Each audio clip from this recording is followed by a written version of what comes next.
Bien, bonjour à tous. Je vous propose qu'on débute. Merci de rejoindre cette première pause Science Twitch de l'année. Donc, on est une petite vingtaine. Les autres nous rattraperont en cours. Je vais enregistrer aussi cette première présentation, puisqu'il y a différents participants qui étaient soit en congé ou qui n'étaient pas disponibles, qui souhaitaient écouter cette présentation. Donc, je vais tout de suite laisser la parole à David Gateuil, du laboratoire Editem, qui va nous faire cette première présentation sur les microplastiques. Voilà. David, bonjour. Bonjour à tous. Désolé, je suis un peu en contre-jour. Je vais partager mon écran.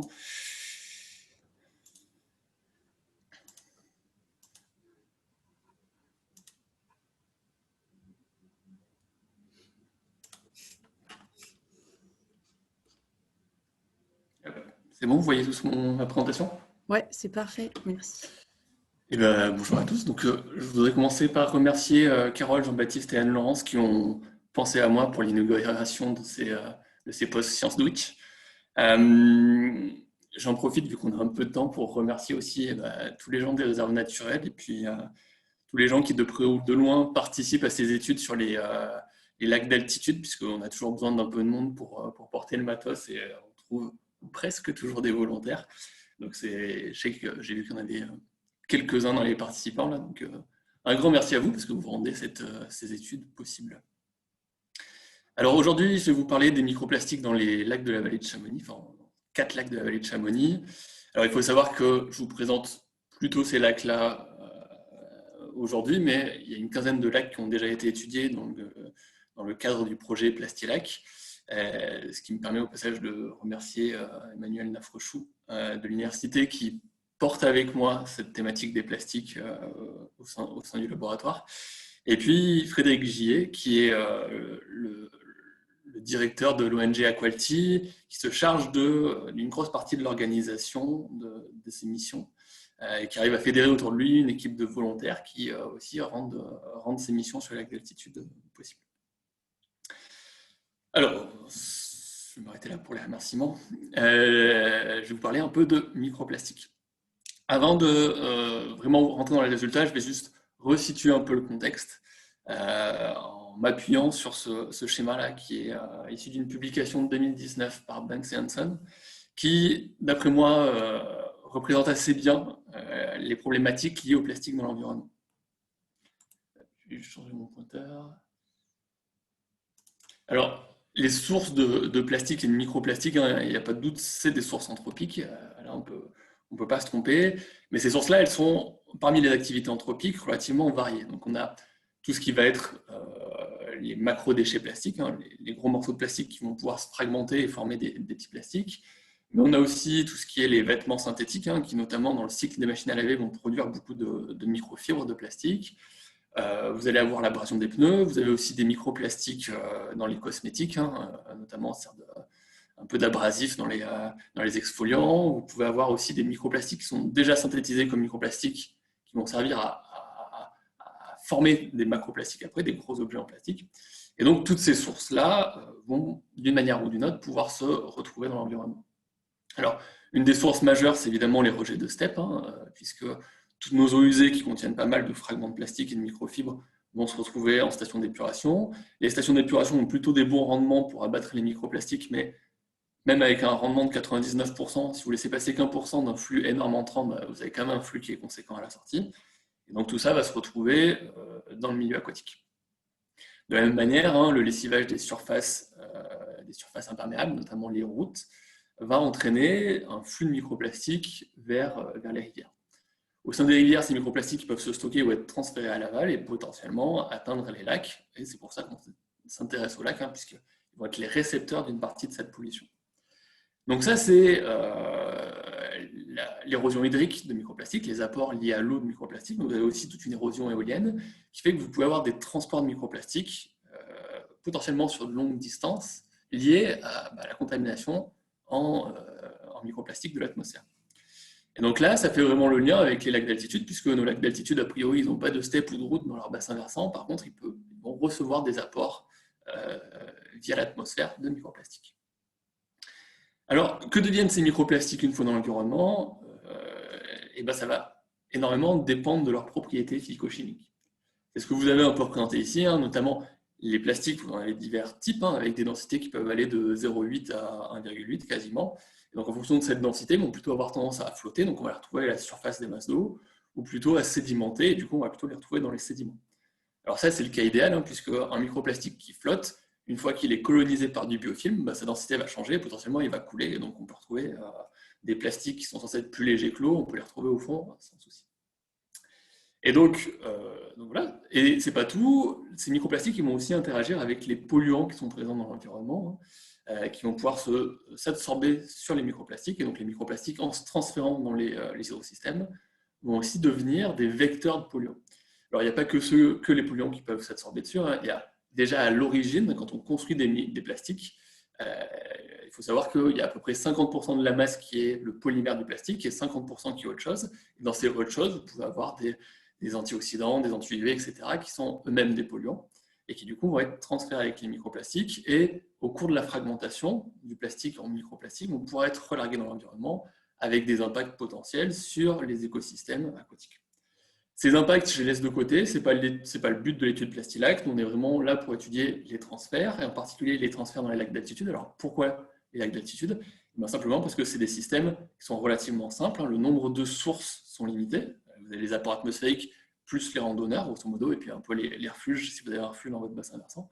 Mais c'est tout. Et donc, le nombre de voies de transfert de ces microplastiques est relativement limité. Donc, ça fait des systèmes simples à étudier pour essayer déjà de comprendre ce qui se passe sur une masse d'eau qui est pas sujette à de multiples sources. Alors, le projet Plastilac, il est né de 2 publications en 2019. Une de Allen qui montrait qu'il y avait des retombées des microplastiques dans les retombées atmosphériques dans les Pyrénées, et une de Bergman qui montrait qu'il y avait des microplastiques dans les neiges alpines, alors plutôt côté Autriche, et puis dans les neiges arctiques.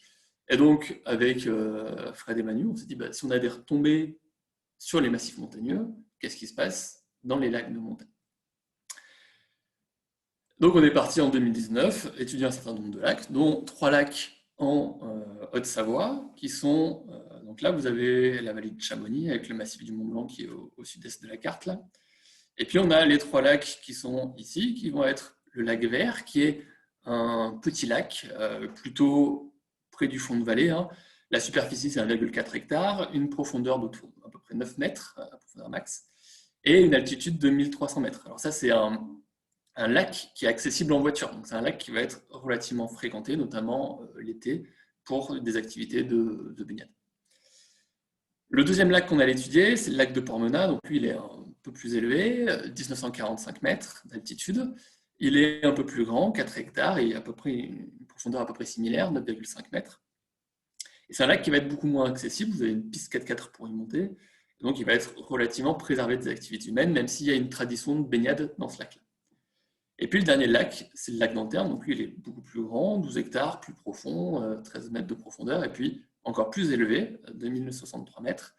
Et puis il est plus directement protégé de l'atmosphère qu'il peut y avoir dans la vallée de Chamonix, de la pollution atmosphérique qu'il peut y avoir dans la vallée de Chamonix, puisqu'il est de l'autre côté du col d'Anterne. Donc on a une certaine protection, avec des masses d'air qui ne sont pas tout à fait les mêmes que celles qu'on va voir ici. Donc vous comprenez bien que le choix de ces 3 lacs, c'est d'avoir des lacs qui sont proches géographiquement, ils sont à 3 km les uns des autres à vol d'oiseau, mais qui par contre va avoir une pression anthropique qui va être assez différente. Donc c'est pour ça qu'on allait étudier ces 3 lacs. En 2020, on a complété avec le lac Blanc, donc cette fois dans le massif des Aiguilles Rouges, qui est un petit lac de 2 hectares, aussi une profondeur qui est autour de 9 mètres, un peu moins bien connue. Ça, c'est tiré des relevés que les plongeurs ont fait avec nous. Et puis, une altitude de 2352 mètres, donc lui, il est beaucoup plus élevé. Néanmoins, il est quand même sujet aux pressions anthropiques, notamment parce qu'on a l'échantillonné en août 2020. Donc, août 2020, vous savez, c'est entre 2 confinements, hein. Il y a un gros engouement pour la randonnée en montagne, et donc une forte fréquentation de ce lac Blanc, qui est réputé pour être une des plus jolies vues sur le massif du Mont-Blanc. Et donc, le jour même où on avait fait l'échantillonnage, on avait probablement autour d'une centaine de promeneurs autour du lac, ce qui n'est pas sans conséquence sur les résultats que je vais vous montrer par la suite. Alors, comment on va étudier ces lacs? Il a fallu créer des dispositifs pour aller les étudier. Vous savez qu'en mer, on a des filets manta, ça ressemble à des grandes raies manta, on appelle ça des filets manta qui vont être traînés par les bateaux et qui vont filtrer l'eau pour récupérer les plastiques. Ben, nous, on a conçu le Manta-Maran, qui est le même système, mais monté sur une embarcation qui est démontable et portable à dos d'homme. C'est l'embarcation que vous avez ici, avec 2 canoës, une structure métallique, et puis notre filet manta ici qui vient filtrer l'eau. Donc vous avez ici une photo du prélèvement sur antenne. Donc vous voyez le filet manta. Le filet manta, il a une maille de 50 mu, donc on filtre tout ce qui est une taille supérieure à 50 micromètres. Puis vous voyez qu'on fait un suivi des conditions de filtration, c'est-à-dire qu'on a un suivi au micromoulinet des vitesses de filtration pour vérifier qu'on n'a pas de colmatage du filet. Puis on a un suivi de la hauteur d'eau pour bien déterminer le volume qui est filtré. 2020, toujours le Manta-Maran avec un nouveau filet et puis un nouveau système qui nous permet cette fois de faire un suivi de la vitesse de filtration et de la hauteur d'eau en temps réel avec une sonde d'ultrason et puis le micromoulinet qui est directement intégré dans un datalogueur, ce qui nous permet d'avoir une grande précision sur le volume filtré. Une fois qu'on a fait notre tour, environ une demi-heure, on essaie de filtrer entre 100 et 150 mètres cubes. On ramène notre embarcation sur le bord et puis avec une pompe immergée, on vient tout rincer et on récupère tout ce qui a été récupéré dans le filet dans une chaussette. Donc, chaussette, vous l'avez ici par exemple. Et ça, c'est ce qu'on ramène au laboratoire. Donc vous voyez que ça ne pèse rien. C'est l'avantage, c'est qu'on filtre 100 mètres cubes, mais on ramène quelque chose qui pèse quelques grammes au laboratoire. Et c'est ça qu'on va analyser. Donc on n'analyse pas que la colonne d'eau, on analyse aussi les affluents et l'exutoire. Donc là, vous avez une photo de l'exutoire du lac Blanc. Vous voyez qu'on a le même système. C'est un cadre, il est simplement un peu plus petit que celui du Manta-Maran pour pouvoir facilement être mis dans un exutoire. Mais c'est une maille de 50 mu de la même manière. Puis là, c'est la photo sur l'affluent. On a le flux entrant et le flux sortant de plastique. Et puis, alors j'en parlerai un peu moins aujourd'hui, mais on a des systèmes de jauge Owen entièrement métalliques qui nous permettent d'avoir une estimation d'air tombé atmosphérique. En complément, évidemment, on travaille sur les sédiments avec notamment des plongeurs qui vont aller prélever les 5 cm supérieurs, grosso modo, de la couche de sédiments, sur lequel on va pouvoir aussi analyser les plastiques. Tout ça, on le ramène au laboratoire, et en fait, vous allez voir que ce n'est pas simple, puisque notre échantillon, même si on a l'impression que on a filtré que de l'eau et que l'eau est limpide, en fait, on se ramène avec pas mal de matière au fond du filet. Ça, c'est ce qu'on obtient typiquement au fond d'un filet. Et ça, en fait, il faut séparer le plastique de ce qui est minéral et ce qui est organique. Donc, on a plusieurs chaînes successives d'analyse, avec d'abord une attaque oxydante qui va virer la matière organique, un trident symétrique qui va nous permettre de séparer la matière minérale plus lourde des plastiques, puis on récupère sur un petit filtre en silicium qui fait 1 cm par 1 le contenu en plastique de notre échantillon. On passe tout ça dans un microscope, qui est un microscope infrarouge, et puis on obtient ce genre d'image. Vous voyez par exemple ici une fibre qui doit faire, ici c'est une grosse fibre, elle doit faire à peu près 1 millimètre de haut. L'idée de travailler en infrarouge, je vais vous montrer ici, donc ça c'est l'image visible qu'on obtient d'un filtre, ici c'est en infrarouge, et pour chaque pixel, en fait, on a le spectre complet de notre pixel. Et donc, on peut le comparer à une base de données. Donc, ici, c'est le spectre d'un pixel et ici, c'est la base de données. Vous voyez que c'est les mêmes spectres.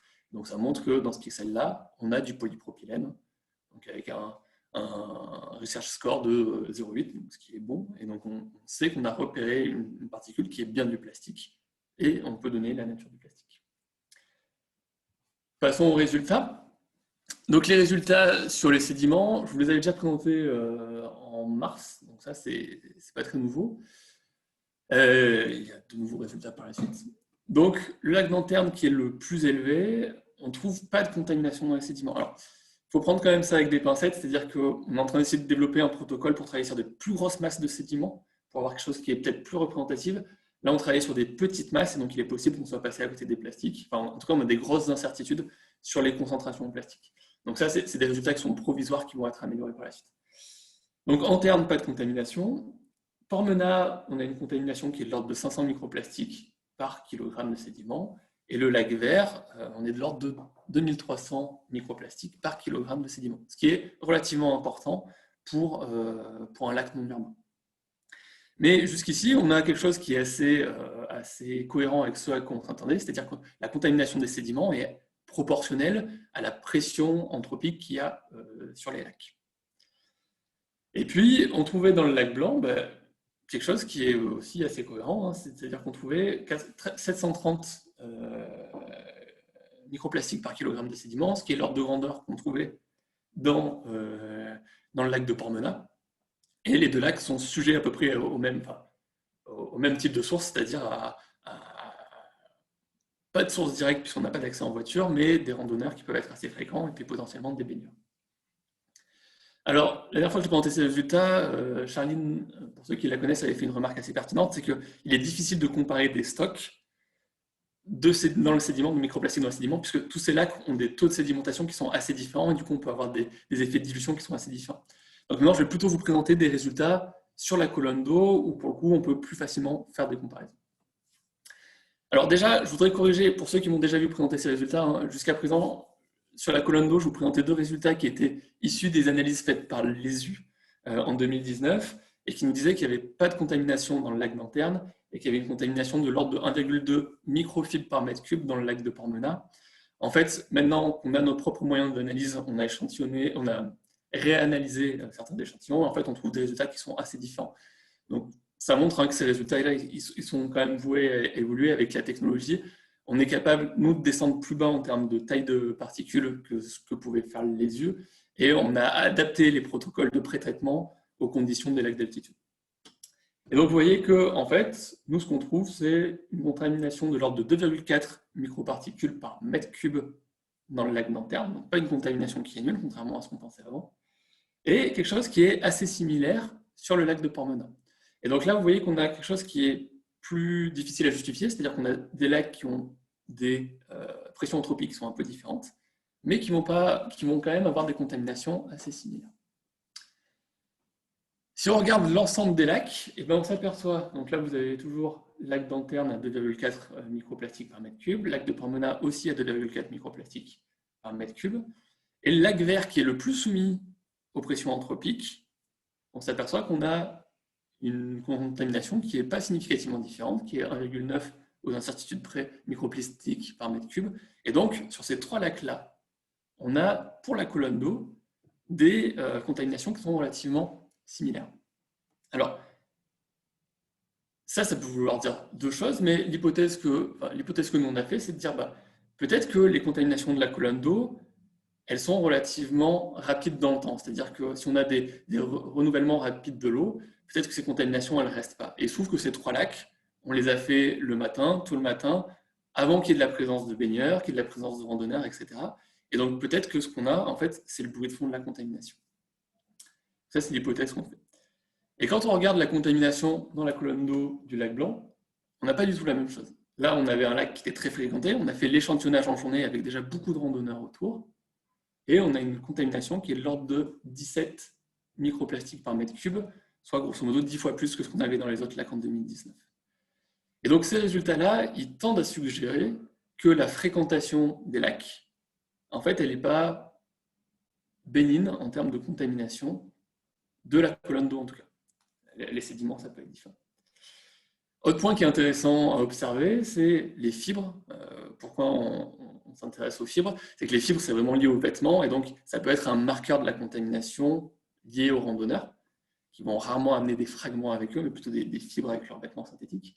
Et on s'aperçoit qu'on a des fibres qui, dans le lac Blanc, la proportion de fibres est beaucoup plus importante que ce qu'on peut avoir par ailleurs. Alors, je tiens quand même à vous rassurer, si on compare la Savoie au reste du monde, on s'aperçoit qu'on est quand même dans la gamme très basse des contaminations en microplastique. Ça, c'est un graphique qui est ici du papier de Julia, qui résume les concentrations en microplastique dans les lacs, dans 80 ou 90 lacs du monde. Et vous voyez que pour Anterne, Pormena et le lac Vert, on est vraiment dans la gamme basse, c'est une échelle logarithmique. Et pour le lac Blanc, on est toujours très en dessous de la moyenne de contamination qui est plutôt autour de 2000 microplastiques par mètre cube. Donc rassurez-vous, on est sur des lacs qui sont quand même très très peu contaminés. Alors, je vois que le temps file, mais je suis presque à la fin, Carole, pas la peine de m'interrompre. On a aussi regardé à l'échelle d'un lac, donc le lac Blanc, la dynamique des microplastiques. Donc, ça veut dire quoi la dynamique? C'est essayer de comparer les stocks et les flux. Donc ici, vous avez le lac Blanc. Je vous ai déjà donné la contamination de l'ordre de 17 microplastiques par mètre cube. ce qui donne un stock d'environ 88 000 microplastiques dans l'ensemble du lac. Donc ça, c'est une estimation un peu à la louche, hein, mais ça permet d'avoir un ordre de grandeur de ce qu'on pourrait avoir dans le lac. Et puis, comme on a échantillonné aussi l'affluent et l'exutoire, eh ben, on peut calculer les flux sortants et entrants. Dans l'affluent, on a trouvé 243 particules en filtrant 20 mètres cubes, ce qui nous fait une concentration d'environ 12 microplastiques par mètre cube. On voit que c'est un peu inférieur à ce qu'on a dans le lac Blanc, mais ce n'est pas négligeable non plus. Et ça fait un flux entrant dans le lac d'environ 1500 microplastiques par an. Dans l'exutoire, on a filtré 23 mètres cubes, on a trouvé 400 particules, donc on a une concentration qui est assez similaire à ce qu'on a dans le lac, 17 microplastiques par mètre cube. Et ça nous fait un flux sortant. Le débit est un peu plus faible à l'exutoire qu'à l'affluent au moment où on a fait l'échantillonnage. Et donc, on a un flux sortant qui est un peu plus faible, qui est de l'ordre de 1230 microplastiques par heure. Et c'est intéressant de comparer ces flux et ces stocks parce que ça nous donne le temps de résidence des microplastiques dans le lac. Et si on fait ce calcul simplement en divisant le stock par les flux sortants ou flux entrants, on trouve qu'on a un temps de résidence des plastiques qui est de environ 2 à 3 jours, ce qui n'est pas énorme. L'estimation qu'on fait du temps de résidence de l'eau dans le lac, elle est plutôt de l'ordre de 3 mois, à partir des débits que nous on a calculés et du volume que nous on estime. Probablement des choses plus précises. Mais vous voyez qu'on a des temps de résidence des plastiques beaucoup plus courts que le temps de résidence de l'eau dans le lac. Donc ça, c'est une deuxième bonne nouvelle. Ça veut dire que si on arrivait à réduire les sources de microplastiques, les lacs, en tout cas la colonne d'eau, je ne parle pas du sédiment, mais la colonne d'eau pourrait être nettoyée assez rapidement. J'en arrive aux conclusions. Donc, ce qu'on a vu à travers notre étude, c'est qu'on a de la présence de microplastiques dans l'ensemble des lacs d'altitude. Néanmoins, cette contamination, elle est très limitée. Quand on la compare à ce qu'on peut avoir ailleurs dans le monde, on est vraiment dans les lacs les plus propres, et c'est ce qui est rassurant. On a néanmoins, quand on regarde les sédiments, quelque chose qui est moins clair. Quand on compare à ce qu'il y a ailleurs dans le monde, on s'aperçoit que la contamination des sédiments, elle est moins négligeable. Mais là, à prendre avec des pincettes, puisque, à mon avis, il faut qu'on améliore notre système de comptage dans les sédiments en réussissant à travailler sur des masses plus grosses. On a une variabilité spatiale qui est intéressante, avec, pour la colonne d'eau, des contaminations qui sont similaires dans les 3 lacs, Port-Menat, Anterne et Lac-Vert, qui pourraient s'expliquer par le fait que c'est des échantillonnages qui ont eu lieu tôt le matin, avec pas de randonneurs autour et pas de présence de personnel autour. Et puis, une contamination beaucoup plus élevée dans la colonne d'eau pour le lac Blanc. On a une contamination largement majoritaire de fibres par rapport aux fragments et avec des constituants qui sont assez différentes. C'est-à-dire que si on regarde les fibres dans les sédiments, on est plutôt sur de l'acrylique, et dans l'eau, on est plutôt sur du polyéthylène, du polypropylène ou des téréphthalates. Et donc ça, c'est assez logique, assez relié en fait à la densité des plastiques. Dernière bonne nouvelle qu'on a trouvée, c'est que le temps de résidence des microplastiques dans l'eau de surface est relativement modéré, et donc on est plutôt sur des contaminations qui ne vont pas s'inscrire dans le temps. Les perspectives pour ces projets de recherche, c'est poursuite des analyses. On a encore pas mal d'échantillonnage à faire, et puis des analyses complémentaires à faire sur les échantillons qu'on a déjà traités. Il va falloir intégrer les taux de sédimentation des lacs pour pouvoir avoir des comparaisons qui soient pertinentes entre les lacs, et donc mieux comprendre les sources. Et dernière idée, en fait, c'est de faire des bilans de masse, pas à l'échelle de l'ensemble des microplastiques qui sont dans le lac, mais par type de microplastique, c'est-à-dire, faire un bilan de masse sur les microplastiques polyéthylène, un bilan de masse sur les polypropylènes, etc., pour voir si on a de la variabilité en fonction du type de plastique sur leur persistance dans l'environnement. Je m'arrête là, désolé, en fait, j'ai été un peu long, et je serais ravi de répondre à vos questions. Merci beaucoup, David. Ouais, on va prendre juste quelques questions s'il y en a. Vous pouvez soit lever la main avec l'option sur Zoom, soit la poser dans le chat si vous souhaitez. Moi, j'avais déjà une question, hein, je la pose aussi un peu globalement sur le travail sur les sources, justement,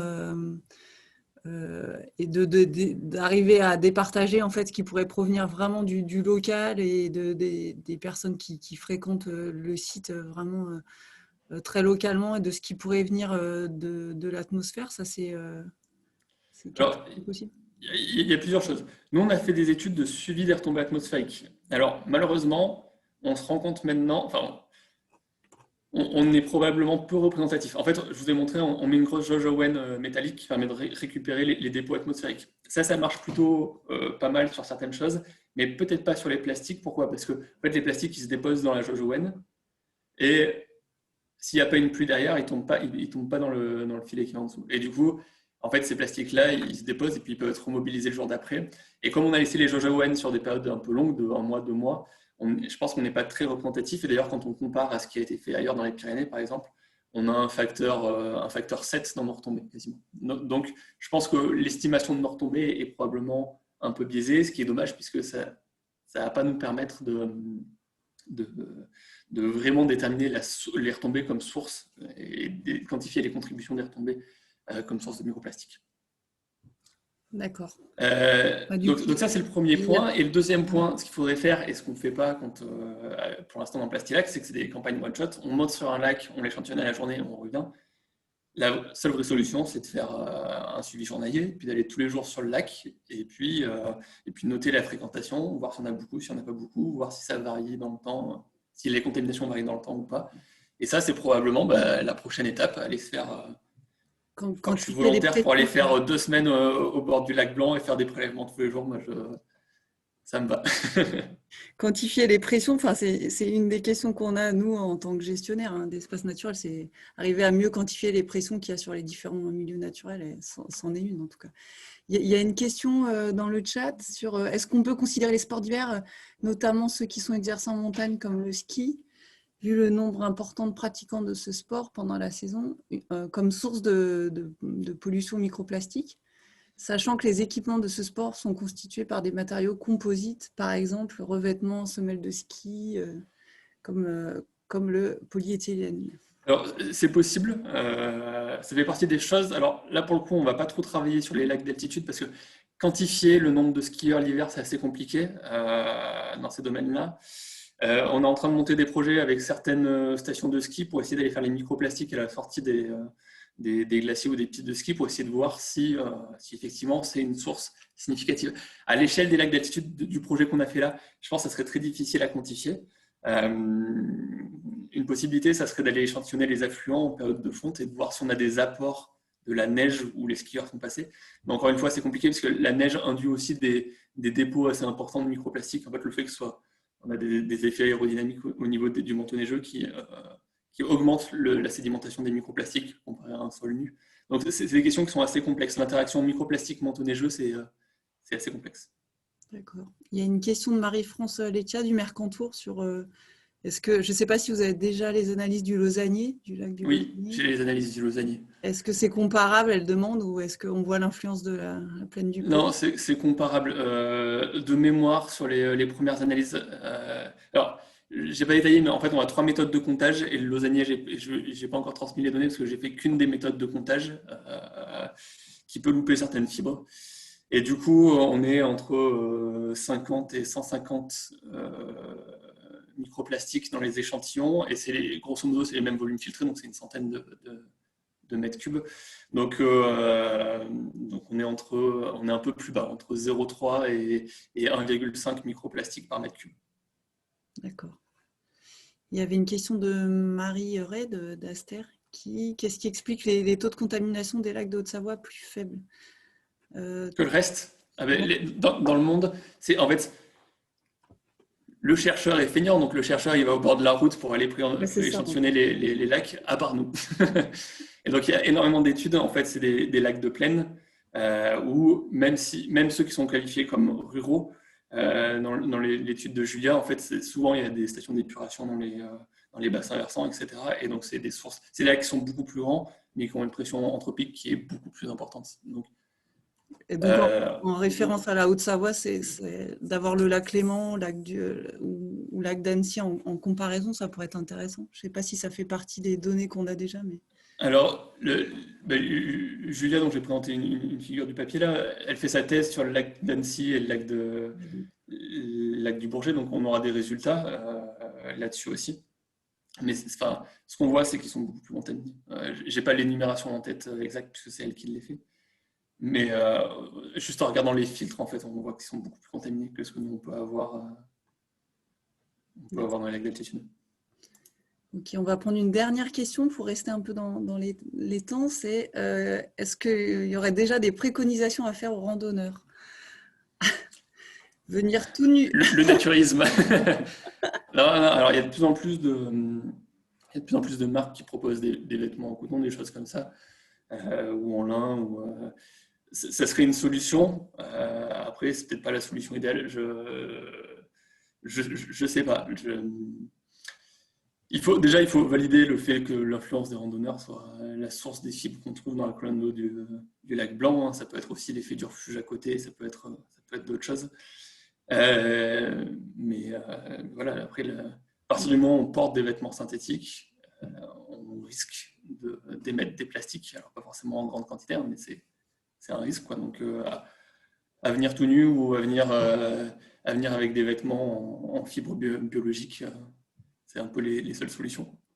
D'accord.